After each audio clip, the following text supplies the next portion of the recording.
cuál es el análisis político en cuestión. Ya estamos con José Carlos Requena, analista político, vía Zoom. ¿Cómo está? Bienvenido a Perú 21. ¿Qué tal, Mayra? ¿Cómo está? Buenas noches, buenas tardes. Buenas tardes. Se tenía mucha expectativa sobre lo que sucedía en esos momentos en la conformación del gabinete. Se habló varios nombres, se dijo que el Ministerio del Interior era una de las carteras más importantes, como también era la presidencia del Consejo de Ministros. Un análisis general de los nombramientos. Mira, bueno, como tú bien dices, había mucha expectativa, ha sido un nombramiento largamente esperado. Esta noche se iban a cumplir 120 horas sin gabinete, y en esa medida creo que despeja una duda importante, lo cual creo que es algo que hay que destacar.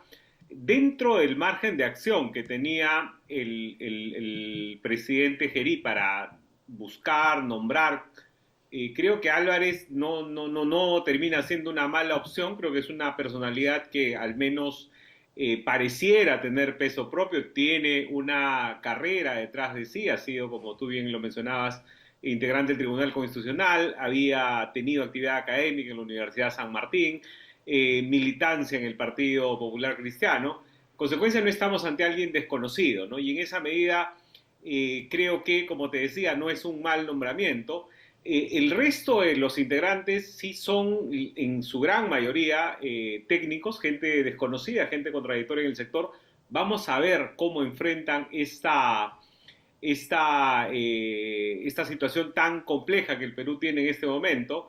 Y creo que lo clave va a ser cómo se enfrenta la protesta anunciada para mañana, y por otro lado, ver cuál es el énfasis que quiere darle Álvarez a su gestión. Álvarez es una persona con posiciones muy marcadas, muy activo en X, columnista del diario Expreso, con posiciones muy claramente ubicadas en la derecha, ¿no? En la derecha, yo te diría incluso un poquito, no diría extrema, pero una derecha clara, ¿no? Una derecha que por lo menos en el papel parece algo rígida para buscar lo que el presidente dice, la reconciliación, pero como bien se dice, una cosa es con guitarra y otra con cajón, y esperemos que Álvarez tenga el pragmatismo de definir una agenda acotada, que creo que es lo que le corresponde a un mandato breve como el que en el mejor de los casos va a tener, ¿no? ¿Le correspondería a ese gobierno, ya con el gabinete nombrado, enfocarse en una sola cosa, así como hizo Sagasti en su momento,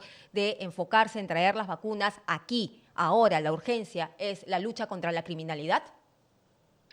Sí, mira, yo te diría que este gobierno en términos temporales es muy parecido o podría ser muy parecido al de Paniagua y Sagasti, en términos de que debe tener una agenda muy acotada. Ahora, vamos a ver nuevamente si logra sostenerse. Creo que ha sido un paso importante en esa medida que finalmente del gabinete, pero efectivamente la agenda tendría que ser súper acotada, ¿no? Criminalidad, organización de elecciones y contención del deterioro de los pilares de la estabilidad macroeconómica, ¿no? Yo creo que esto debería ser el trípode sobre el que Álvarez y Gerí deberían mantener su gestión, porque ir más allá, por ejemplo, Álvarez creo que, si bien en algún reportaje no era tan entusiasta del retiro de la Corte, pero sí en su sector, en el sector de derecha, sí es una agenda que entusiasma mucho,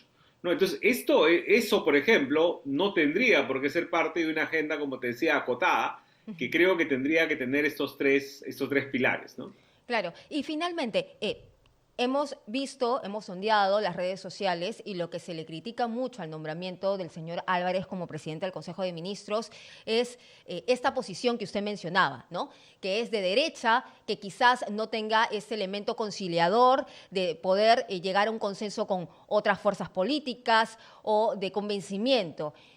¿Cree que ya en el cargo, teniendo esta misión de poder llevar el gobierno de transición bien a las elecciones, pueda hacerlo? ¿Y de qué va a depender también? Mira, yo te diría que eso está por verse. Hay gente que en el papel, efectivamente son, y por eso te decía al inicio que una cosa es con guitarra y otra con cajón. Porque, por ejemplo, una persona que en su momento, su nombramiento fue recibido como algo, como una provocación, evidentemente salvando las distancias, fue la de Pedro Cateriano al final del gobierno de Ollanta Humala. Eso fue visto como una provocación al fujimorismo por el rol claramente antifujimorista que tenía Cateriano y sin embargo terminó dándole estabilidad al gobierno, ¿no? Entonces, yo diría que va a depender de lo que veamos en los primeros días, va a depender de cómo, qué tipo de gestos maneja, qué tipo de convocatoria, qué tipo de agenda tiene. Pero en el papel yo entiendo la preocupación que genera, porque es lo que se ha visto efectivamente como un opinante con una posición clara sobre diversos temas, ¿no? Pero, nuevamente, creo que eso vamos a tener que verlo en sus primeros pasos. El nombramiento de Vicente Tiburcio como ministro del Interior, ¿qué le parece? Él ha sido oficial de la policía, fue sacado en el gobierno de Pedro Castillo por investigar a los sobrinos y también ha sido miembro del GEIN. Sí, esta segunda parte que mencionas es lo que daría el perfil de una persona técnica. Esperemos que así sea, esperemos que tenga claridad nuevamente. Yo creo que la policía tiene las capacidades para poder enfrentar la criminalidad. Creo que lo que ha faltado en todo este tiempo ha sido una conducción política que le dé prioridades, ¿no? Esto en los últimos 10 años creo que se ha tenido solo por momentos y más bien lo que nos hemos dedicado, sobre todo desde el gobierno de Pedro Castillo hasta ahora, con la excepción quizás de Vicente Romero, es proteger a los presidentes, ¿no? Y eso no creo que deba ser la agenda. La agenda es luchar contra la inseguridad y poder dotar de condiciones mínimas al proceso electoral, ¿no? Y ¿Hay, al- esperemos que a eso se aboque Tiburcio. ¿Hay alguna cartera que para usted llame la atención? Por ejemplo, el nombramiento de la ministra de la Mujer viene de Somos Perú y estaba en el Congreso encargada del Centro de Modalidades Formativas que estaba en manos de Yesenia Lozano, también de Alianza para el Progreso. Mira, seguramente este tipo de casos se han colado, ¿no? O sea, son, la verdad, en su gran mayoría gente desconocida. Creo que los que se pueden identificar, uno puede ver de dónde vienen. Denise Mirales y su carrera en Proinversión, Teresa Mera en Micetur, Hugo Esel en Cancillería. Hay otro grupo que más bien son un poco más desconocidos y vamos a seguir escarbando, pero seguro serán cuotas menores. Lo que se ve son gente con cierto recorrido en determinados sectores, con un perfil mucho más técnico, ¿no? Claro. Pero, como tú bien dices, lo que se hace en el lado seguramente se cuela ahora y también el nombramiento de distintas direcciones.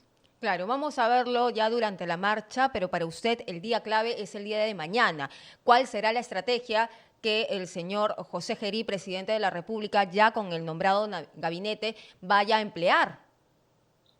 Sí, mira, primero creo que es ver qué tanto crece la protesta y cómo se gestiona desde el lado del Ejecutivo, ¿no?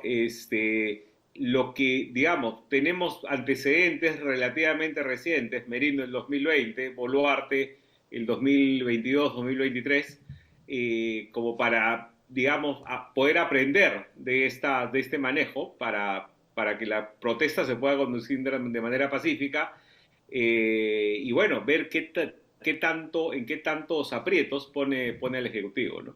Muy bien, muchísimas gracias José Carlos por estar con Encantado. nosotros analizando el nombramiento del nuevo